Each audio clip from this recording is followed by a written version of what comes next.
a warm greeting to all viewers.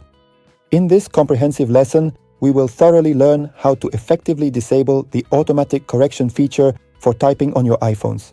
This particular issue can sometimes cause a significant amount of annoyance and frustration while you are actively typing, and frequently some irrelevant words that have absolutely nothing to do with what you are precisely writing may unexpectedly appear, leading to confusion and errors. So before we move on to the explanation, if this is your first time watching, don't forget to support me by clicking the subscribe and follow buttons, liking and sharing this video with your friends and family.